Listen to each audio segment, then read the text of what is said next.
Hi മഗൾസ്, എടാ നിങ്ങൾ ഏത് ക്ലാസ്സിലുള്ള ഒരു കുട്ടിയാണെന്നുണ്ടെങ്കിലും ട്യൂഷന് പോകുന്നൊരുത്തനാണെന്നുണ്ടെങ്കിലും പോവാത്തൊരുത്തനാണെന്നുണ്ടെങ്കിലും ഈ സമയത്ത് പല ആൾക്കാർക്കും ഉള്ളിൽ ഒരു തോന്നലുണ്ടാവും. സാറേ 14 ദിവസമേ ഉള്ളൂ, അല്ലെങ്കിൽ ഇനി കുറച്ച് ദിവസമേ ഉള്ളൂ, എനിക്ക് ക്രിസ്മസ് എക്സാമിന് എന്തെങ്കിലുമൊക്കെ ഒന്ന് ചെയ്യണമെന്ന് ആഗ്രഹമുണ്ട്. ഇപ്പോൾ ഉള്ളവർ കുറേ ഉറങ്ങിയിട്ടോ അല്ലെങ്കിൽ കുറേ പ്രൊഡക്റ്റീവ് അല്ലാണ്ടോ സമയം ചെലവഴിക്കാൻ താല്പര്യമില്ല, എന്തൊക്കെയോ ആഗ്രഹങ്ങളുണ്ട്, പക്ഷെ എന്തൊക്കെയോ പ്രശ്നങ്ങളുണ്ട്.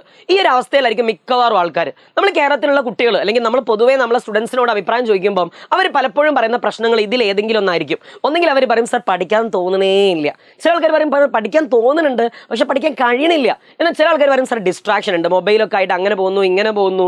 പിന്നെ ചില ആൾക്കാർ പറയും കുടുംബ പ്രശ്നങ്ങളുണ്ട്, ഇനിയിപ്പോൾ 14 ദിവസമല്ലേ ഉള്ളൂ, ഇനി പഠിച്ചാൽ തീരൂ, അങ്ങനെയാണെങ്കിൽ ഞാൻ എന്താ പഠിക്കേണ്ടത്, അല്ലെങ്കിൽ ചിലർക്ക് ടെൻഷൻ, ഇനി ചിലതൊക്കെ പഠിച്ചു പോകും, പഠിച്ച കാര്യങ്ങൾ മറന്നു പോകുന്നു സാറേ, ഫുള്ള് മറന്നു പോവുക, എന്തൊക്കെയൊന്നും ഓർമ്മ കിട്ടുന്നേ ഇല്ല. പിന്നെ മാത്തമാറ്റിക്കൽ പ്രോബ്ലംസ്, ഇപ്പോൾ ഫിസിക്സ് ആയിക്കോട്ടെ മാത്സ് ആയിക്കോട്ടെ, ഈ പ്രോബ്ലംസ് ചെയ്യാൻ കഴിയുന്നില്ല എന്ന് പറയാറുണ്ട്. ഉറക്കം നല്ലോണം ഉറങ്ങി പോവുകയാണ് ഈ സമയത്ത്, എന്താണെന്നറിയില്ല, എക്സാം അടുക്കുമ്പോൾ ഉറക്കം കൂടുന്ന ആൾക്കാരുണ്ട്, പിന്നെ മടിയുള്ള ആൾക്കാരുണ്ട്. ഇതൊക്കെയാണ് പൊതുവേ നമ്മളെ കുട്ടികൾ പറയുന്ന പ്രശ്നങ്ങൾ അല്ലേ. നിങ്ങൾ ആദ്യം മനസ്സിലാക്കേണ്ടത് നിങ്ങളുടെ പ്രശ്നങ്ങൾ ഏതാ നിങ്ങൾ തിരിച്ചറിയണം. സോ ഇതിൽ ഏതൊക്കെ പ്രശ്നങ്ങളാണ് നിങ്ങൾക്കുള്ളത്, എന്താണ് നിങ്ങളുടെ പ്രധാന പ്രശ്നം എന്ന് താഴെ നിങ്ങൾ ഒന്ന് കമന്റ് ചെയ്യുക. കാരണം എന്താണെന്ന് വെച്ചാൽ നമുക്കൊരു സ്റ്റഡി പ്ലാൻ വരുന്നുണ്ട് നാളെ. ആ സ്റ്റഡി പ്ലാനിൽ നിങ്ങളുടെ കാരണങ്ങൾ കൂടി ഉൾപ്പെടുത്തിയിട്ട് നമ്മൾ കിഡിലൊരു സ്ട്രാറ്റജി നിങ്ങൾക്ക് പറഞ്ഞുതരും. സോ ആദ്യത്തെ പോയിന്റ് ഞാൻ പറഞ്ഞില്ലേ, ഇതിൽ എന്തൊക്കെയാണ് നിങ്ങളുടെ പ്രശ്നങ്ങൾ, ഇനി അതല്ല നിങ്ങൾക്ക് ഇതല്ലാണ്ട് വേറെ എന്തെങ്കിലും പ്രശ്നം ഉണ്ടോ മക്കളെ, നിങ്ങളെ സഹായിക്കാൻ ഞങ്ങൾ റെഡിയാടാ. സോ ആദ്യം നിങ്ങളുടെ പ്രശ്നങ്ങൾ നിങ്ങൾ താഴെ ഒന്ന് കമന്റ് ചെയ്യുക. അതിനുള്ള സൊല്യൂഷനും ഒരു ഫൈനൽ സ്റ്റഡി പ്ലാനുമായിട്ട് നാളെ എജുപോർട്ടിന് ലൈവ് ഉണ്ടായിരിക്കും. നാളെ എന്ന് പറയുമ്പോൾ ഡിസംബർ 1 തിങ്കളാഴ്ച രാത്രി 7 മണിക്ക് ഈ ചാനലിൽ ലൈവ് ഉണ്ടാവും. അത് എന്തായാലും നിങ്ങൾ കാണണം, അതാണ് എനിക്ക് ആദ്യം പറയാനുള്ളത്. ഇനി അടുത്ത കാര്യം, sir no problem, sir live ഒക്കെ അവിടെ നിന്നോട്ടെ, ഏതൊരു സ്റ്റഡി പ്ലാൻ ആയിക്കോട്ടെ, നിങ്ങൾ നാളെ എജുപോർട്ട് നടത്തുന്ന ഈ സ്റ്റഡി പ്ലാനിലേക്ക് നിങ്ങൾ വരുമ്പോൾ, ഇനി അതല്ല നിങ്ങൾ മറ്റൊരു പ്ലാറ്റ്ഫോമിലെ സ്റ്റഡി പ്ലാൻ കാണുക, നിങ്ങൾ ഏതെങ്കിലും ഒരു പ്ലാറ്റ്ഫോമിലെ സ്റ്റഡി പ്ലാൻ കാണുക, നിങ്ങൾ സ്വന്തമായിട്ട് സ്റ്റഡി പ്ലാൻ ഉണ്ടാക്കുക, എന്തുണ്ടാക്കുകയാണെന്നുണ്ടെങ്കിലും എൻ്റെ മക്കൾ ആദ്യം ചെയ്യേണ്ട ചില കാര്യങ്ങളുണ്ട്.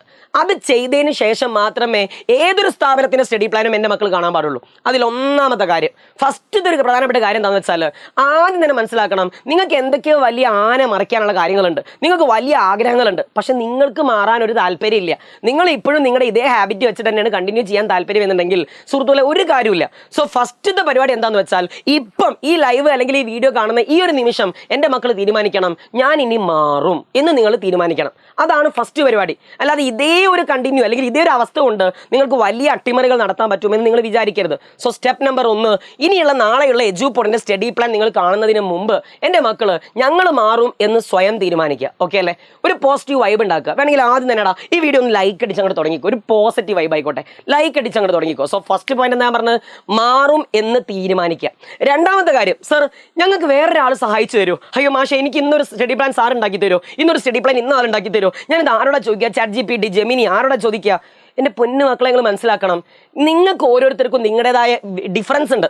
ചില ആൾക്കാർ മദ്രസ പോകുന്ന ആൾക്കാരുണ്ടാവും, മദ്രസ പോകാത്ത ആൾക്കാരുണ്ടാവും, രാവിലെ അങ്ങനെ ചെയ്യുന്ന ആൾക്കാർ, ഇങ്ങനെ ചെയ്യുന്ന ആൾക്കാർ, നേരത്തെ എണീക്കുന്ന ആൾക്കാർ, അങ്ങനെ പല പ്രശ്നങ്ങളും നിങ്ങൾക്ക് ഉണ്ടാവും. സോ എൻ്റെ മക്കൾ ആദ്യം മനസ്സിലാക്കേണ്ട കാര്യം, ആദ്യം തന്നെ വേറൊരാളുടെ സ്റ്റഡി പ്ലാൻ ചോദിക്കാൻ നിൽക്കരുത്.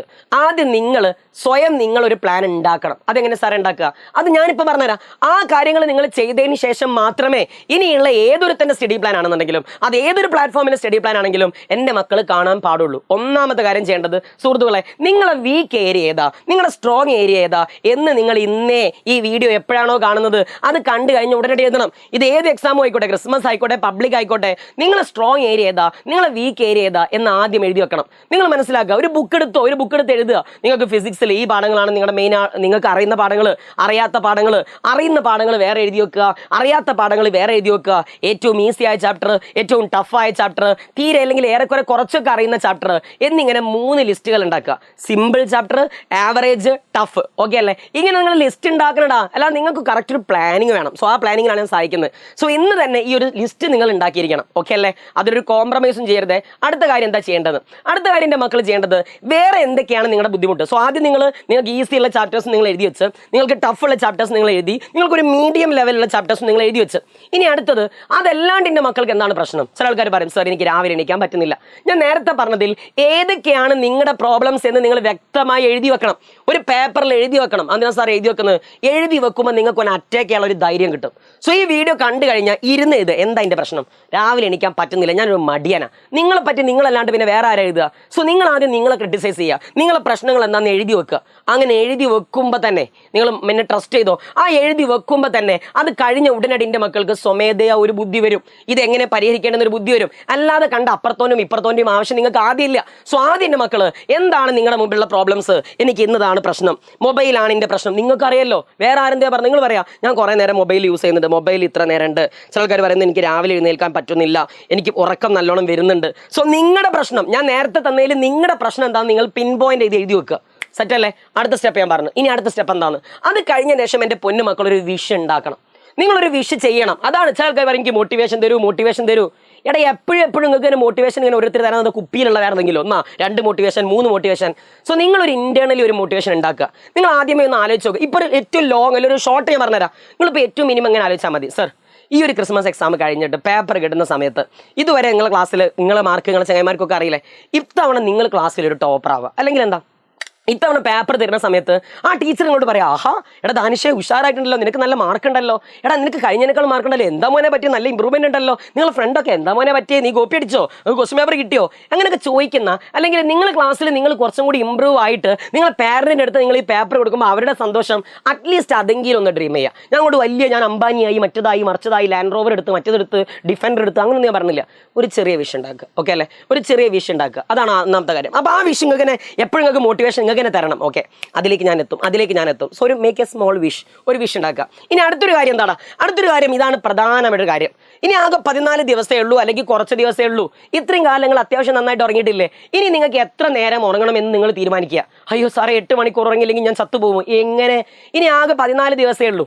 എക്സാമിൻ്റെ സമയത്ത് നിങ്ങൾ കുറച്ച് ഉറക്കം ഒരിത്തിരി കുറച്ച് വിചാരിച്ചിട്ട് നിങ്ങൾ മരിച്ചു പോവുകയെ അല്ലെങ്കിൽ നിങ്ങൾക്ക് മാരകമായ പ്രശ്നങ്ങളൊന്നും ഉണ്ടാവില്ല. അത് വിചാരിച്ചിട്ട് 1 മണിക്കൂർ ഉറങ്ങുക, 2 മണിക്കൂർ ഉറങ്ങുക, അങ്ങനെയല്ല ഞാൻ പറഞ്ഞത്. ഇനിയുള്ള ദിവസങ്ങളിൽ 8 മണിക്കൂർ ഉറങ്ങണമെന്നില്ല. നിങ്ങൾക്ക് വേണമെങ്കിൽ അത് 7 ആക്കി ചുരുക്കാം, വേണമെങ്കിൽ 7:30 ആക്കാം, വേണമെങ്കിൽ 6:30 ആക്കാം. ഞാൻ വീണ്ടും പറയുന്നു, നിങ്ങൾക്ക് എത്ര മണിക്കൂറാണ് വേണ്ടതെന്ന് നിങ്ങൾക്ക് തീരുമാനിക്കാം. ഈ ഒരു ദിവസം കൊണ്ട് ഞാൻ വീണ്ടും പറയുന്നു, ഇതൊരു ഷോർട്ട് ടൈം ആണ്, എക്സാമിൻ്റെ തൊട്ടടുത്തുള്ള സ്റ്റഡി പ്ലാൻ ആണ്. ഈ ഒരു സമയത്ത് നിങ്ങൾക്ക് കുറച്ച് ബാക്കിയുള്ളതിനേക്കാൾ 1 മണിക്കൂർ കുറച്ചുറങ്ങി വിചാരിച്ചിട്ട് അത് നിങ്ങളെ നല്ല രീതിയിൽ ബാധിക്കില്ല എന്ന് വിചാരിച്ചിട്ട് 4 മണിക്കൂർ മാത്രമേ ഉറങ്ങുള്ളൂ, 2 മണിക്കൂർ മാത്രമേ ഉറങ്ങുള്ളൂ എന്ന് തീരുമാനിക്കരുത്. സോ നിങ്ങൾക്ക് എത്ര മണിക്കൂർ ഉറക്കം വേണമെന്ന് നിങ്ങൾ തീരുമാനിക്കുക. അത് നിങ്ങൾക്ക് ഓരോരുത്തരുടെയും മെന്റൽ ഹെൽത്തും ഫിസിക്കൽ ഹെൽത്തും എനിക്കറിയില്ല. ഇതിൽ ഓരോ അടുത്ത ആൾക്കാർക്ക് എന്തെങ്കിലും അസുഖങ്ങളുണ്ടോ, നിങ്ങളുടെ ലൈഫ് സ്റ്റൈൽ എന്താണെന്ന് എനിക്കറിയില്ല. സോ നിങ്ങൾ ഓരോരുത്തരും നോക്കുക, നിങ്ങൾക്ക് എത്ര മണിക്കൂർ ഉറങ്ങണം. ചിലപ്പോൾ ആൾക്കാർ പറയും നിങ്ങൾ 8 മണിക്കൂർ ഉറങ്ങണം, 9 മണിക്കൂർ ഉറങ്ങണം. അത് നോർമൽ സമയത്ത്. ഈ സമയം നമ്മൾ ഒരാളെ അറ്റാക്ക് ചെയ്യാൻ പോവുക, ഒരാളെ ചലഞ്ച് ചെയ്യാൻ പോവുക. സോ ഈ സമയത്ത് ഒരു ചെറിയ സ്ട്രാറ്റജി അങ്ങോട്ടും ഇങ്ങോട്ടും വെക്കണം. നോർമൽ ഉള്ളതിനേക്കാൾ ഒരിത്തിരി കുറയ്ക്കണം എന്നാണ് ഞാൻ ഇപ്പോഴും പറയാം. സോ നിങ്ങൾക്ക് എത്ര മണിക്കൂർ വേണമെന്ന് നിങ്ങൾ തീരുമാനിക്കുക. അടുത്തൊരു പോയിന്റ് എന്താണെന്ന് വെച്ചാൽ നിങ്ങളുടെ റേസ് ടൈം ഏതാണെന്ന് നിങ്ങൾ തീരുമാനിക്കാം. നേരത്തെ നിങ്ങൾ പറഞ്ഞു ഞാൻ എത്ര മണിക്കൂർ ഉറങ്ങണം, ഇത്ര മണിക്കൂർ ഉറങ്ങിയാൽ മതി സാറേ, ഒരു 14 + 10 ഒരു മാസത്തിൻ്റെ അടുത്തല്ലേ ഉള്ളൂ, ഒരു മാസത്തിൻ്റെ അടുത്ത് ഞാൻ ഇത്ര മണിക്കൂർ ഉറങ്ങിയ വലിയ പ്രശ്നങ്ങളൊന്നുമില്ല. സോ ആ 1 മണിക്കൂർ അങ്ങനെയാണെങ്കിൽ നിങ്ങൾ പ്ലാൻ ചെയ്തതിന് ശേഷം നിങ്ങൾ എന്ത് ചെയ്യണം, ഏതൊക്കെയാണ് നിങ്ങൾക്ക് പഠിക്കാനുള്ള ഏറ്റവും ബെസ്റ്റ് സമയം എന്ന് നിങ്ങൾ എഴുതി വെക്കുക. നിങ്ങൾ റേസ് ടൈം പറയാം, എൻ്റെ ഏറ്റവും റേസ് ടൈം ഞാൻ മത്സരിക്കുന്ന സമയം എന്ന് പറഞ്ഞാൽ ഫോർ എക്സാമ്പിൾ രാവിലെ ഒരു 5 മണി മുതൽ 7 മണി വരെ എൻ്റെ ഒന്നാമത്തെ സ്ലോട്ട്, പിന്നെ ഞാൻ സ്കൂൾ വിട്ട് കഴിഞ്ഞിട്ട് രാത്രി 7 മണി മുതൽ 10 മണി വരെ. കണ്ടോ? അങ്ങനെ നിങ്ങളുടെ ടൈം സ്ലോട്ട് നിങ്ങൾ എഴുതി വെക്കണം. ആ സമയത്ത് ഏത് സമയത്താണോ നിങ്ങൾ പഠിക്കാൻ താല്പര്യമുള്ളത് ആ സമയം എൻ്റെ മക്കൾ കൃത്യമായിട്ട് അവിടെ എഴുതി വെക്കണം. അതാണ് നിങ്ങളുടെ റേസ് ടൈം. ഇനി അടുത്ത എന്താടാ, ഇതൊക്കെ എഴുതി കഴിയുമ്പോൾ നിങ്ങൾ തന്നെ ഒരു സ്റ്റഡി പ്ലാൻ ഉണ്ടാക്കും. എങ്ങനെ സാർ സ്റ്റഡി പ്ലാൻ ഉണ്ടാക്കുക? നിങ്ങളൊരു സെൽഫായിട്ടൊരു സ്റ്റഡി പ്ലാൻ ആദ്യം ഉണ്ടാക്കി വെക്കുക. എങ്ങനെ? നമ്മൾ ആദ്യം എഴുതി വെച്ച ഓർമ്മ ഉണ്ടാക്കുക, നിങ്ങളുടെ വീക്കസ്റ്റ് ആയിട്ടുള്ള, നിങ്ങൾക്ക് ഏറ്റവും ഹാർഡസ്റ്റ് ആയിട്ടുള്ള ടോപ്പിക്ക്, ആ ഹാർഡസ്റ്റ് ആയിട്ടുള്ള ടോപ്പിക്ക് എന്ത് ചെയ്യണടാ, ആദ്യം പഠിക്കണം. ആ ഹാർഡസ്റ്റ് ആയിട്ടുള്ള ടോപ്പിക്ക് ആദ്യം പഠിക്കാനുള്ള ക്രിസ്മസ് എക്സാമിൻ്റെ പോർഷൻസ് ആദ്യം കവർ ചെയ്യാനുള്ള രീതിയിൽ നിങ്ങൾ ഒരു സ്റ്റഡി പ്ലാൻ തയ്യാറാക്കുക. അതിൽ ഞാൻ പറഞ്ഞ് രാവിലെ നിങ്ങൾ ചെയ്യേണ്ടത് ഹാർഡസ്റ്റ് ടോപ്പിക്കും രാത്രി നിങ്ങൾ ചെയ്യേണ്ടത് നിങ്ങൾക്ക് ഈസിയസ്റ്റ് ടോപ്പിക്കുമാണ് രാത്രിയും രാവിലെ ആയിട്ട് പഠിക്കേണ്ടത്. ആ രീതിയിൽ നിങ്ങളൊരു സ്റ്റഡി പ്ലാൻ ആദ്യമേ സെറ്റ് ചെയ്ത് വെക്കുക. എന്നിട്ട് ആ സ്റ്റഡി പ്ലാൻ കഴിഞ്ഞ ശേഷം അപ്പോൾ നിങ്ങൾക്കൊരു സ്ട്രാറ്റജി കിട്ടും. അത് കഴിഞ്ഞ ശേഷമാണ് നിങ്ങൾ എന്ത് ചെയ്യേണ്ടത്, മറ്റൊരാളുടെ സ്റ്റഡി പ്ലാൻ, നാളെ എജുപോർട്ടിൽ നടക്കാൻ പോകുന്ന കിഡിലൻ സ്റ്റഡി പ്ലാൻ നിങ്ങൾ കാണേണ്ടത്. ഇത് കഴിയുമ്പോൾ ഞാൻ നാളത്തെ സ്റ്റഡി പ്ലാനിൽ ഞാൻ കുറച്ച് കാര്യങ്ങൾ പറഞ്ഞുതരും. അതും കൂടി നോക്കിയിട്ട് നമ്മളൊരു ഫൈനൽ ഡ്രാഫ്റ്റ് അങ്ങോട്ട് ചെയ്യും, അത് ഇംപ്ലിമെൻറ്റ് ചെയ്യും. ഉറപ്പായിട്ടും പൊന്നു മക്കളെ നിങ്ങൾക്ക് A+ കിട്ടും. ഇനിയുള്ള ദിവസങ്ങളിൽ ആ രീതിയിൽ നിങ്ങൾ പഠിക്കുകയാണെങ്കിൽ, മാറാൻ നിങ്ങൾ റെഡി ആണെങ്കിൽ നിങ്ങൾക്ക് ഉറപ്പായിട്ടും A+ കിട്ടും. ഓക്കെ അല്ലേ? പഠിച്ചാൽ കിട്ടാവുന്നതേ ഉള്ളൂ, അത്ര വലിയ ടഫ് ഒന്നുമല്ല. സോ ഇതുവരെ നിങ്ങൾ ദുരന്തമാണോ, എൻ്റെ മക്കൾ പേടിക്കേ വേണ്ട. ഞാൻ പറഞ്ഞ മാതിരി ഈ കാര്യങ്ങൾ നിങ്ങൾ ആദ്യം ചെയ്യുക. എന്നിട്ട് ഈ ഡിസംബർ 1-ാം തീയതി നടക്കുന്ന ഈ ഒരു സ്റ്റഡി പ്ലാനിൽ നിങ്ങൾ എല്ലാവരും അറ്റൻഡ് ചെയ്യുക. ഓക്കെ അല്ലേ? ഹാപ്പി അല്ലേ? നമ്മൾ പൊളിച്ചെടുക്കടാ. ഇനി ഒരു കാര്യം കൂടി, താഴെ കമന്റ് ബോക്സിൽ എജുപോർട്ടിന്റെ ബാച്ചിൽ ജോയിൻ ചെയ്യണമെന്നുണ്ടെങ്കിൽ ഒന്നാമതൊരു കമന്റ് ഉണ്ടാവും, ഞങ്ങൾ നിങ്ങൾക്ക് എല്ലാ കാര്യങ്ങളും ചെയ്തു തരും. അതിന് പുറമെ എജുപോർട്ടിന്റെ കമ്മ്യൂണിറ്റിയിലുണ്ട്, അവിടെ നമ്മുടെ ക്ലാസ്സുകളുടെ നോട്ടൊക്കെ അതിൽ അയച്ചു തരും. അതിലൊക്കെ നിങ്ങൾക്ക് ജോയിൻ ചെയ്യണമെങ്കിൽ താഴെ കമന്റ് ബോക്സിൽ എജുപോർട്ടിന്റെ ഒരു കമ്മ്യൂണിറ്റി ഉണ്ടായിരിക്കും, എജുപോർട്ടിന്റെ ഒരു ചാനൽ ഉണ്ടാവും. അതും കൂടി നിങ്ങളൊന്ന് എന്ത് ചെയ്യണം, ഫോളോ ചെയ്യുക. റെഡി അല്ലേ? സെറ്റ് അല്ലേ? സോ ഗൈസ്, ഞാൻ ഈ പറയുന്ന കാര്യങ്ങളൊക്കെ ചെയ്യുക. നാളത്തെ സ്റ്റഡി പ്ലാനിലേക്ക് വരിക, നമ്മൾ പൊളിക്കും. സോ ഗൈസ്, താഴെ എന്താ ചെയ്യുക, പെട്ടെന്ന് തന്നെ ഒരു പോസിറ്റിവിറ്റി കിട്ടാൻ വേണ്ടിയിട്ട് വീഡിയോ ലൈക്ക് അടിക്കുക. എന്നിട്ട് നിങ്ങളുടെ പ്രശ്നങ്ങൾ എന്തൊക്കെയാണ് സാർ, ഇത് നാളെ സാർ പരിഹരിച്ചു തരണം എന്നുള്ള കാര്യങ്ങൾ കൂടി താഴെ കമന്റ് ബോക്സിൽ കമന്റ് ചെയ്യുക. ഓക്കെ അല്ലേ? സോ ഗൈസ്, സ്റ്റഡി പ്ലാനിൽ കാണാം. ബൈ.